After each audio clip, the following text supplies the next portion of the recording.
Ek is Anneke Langner. Ek het nou net gematrikuleer aan Hoërskool Centurion en ek het 7 onderskeidings gekry. Ek gaan volgende jaar BA Taal en Literatuur studie saam met skryfkuns aan die Noordwes Universiteit studeer.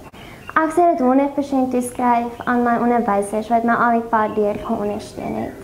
En ook my ouers natuurlik. Ja.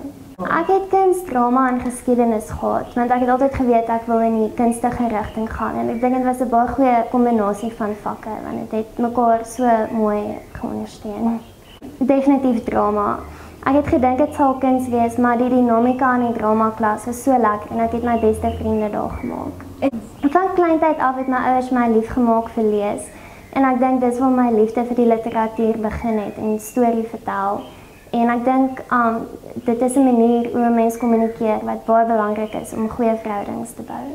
Ek wil graag my langtermyndoelwit vir 10 jaar is om boeke te vertaal, spesifiek in Setswana, om vir mense in die minder bevoorregte areas die geleentheid te gee om in hulle moedertaal boeke te kan lees en ontvang en ook so te leer. Jou moedertaal is die taal waarin jy dink, dis die taal waarin jy droom en soos Chris Camillian sê, is die taal waarmee jy met God praat. Dit is die taal van jou hart.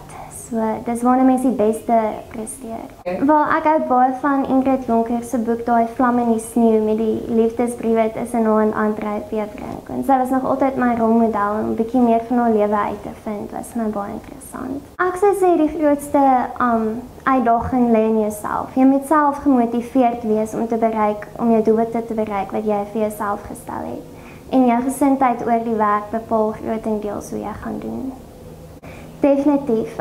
Afrikaans wat nou begin uitgefaseer word uit die skole en universiteite maak van dit 'n baie skaars vaardigheid. En daar sal altyd 'n behoefte wees aan 'n skaars vaardigheid. So as 'n mens Afrikaans kan spel en lees en jouself dan kan bemagtig, dan sal altyd 'n werk wees vir jou om 'n brug te bou tussen die verskillende tale. Ek is Anneke Langner en Afrikaans is vir my onmisbaar. Afrikaans.com, jou tuiste vir alles oor Afrikaans.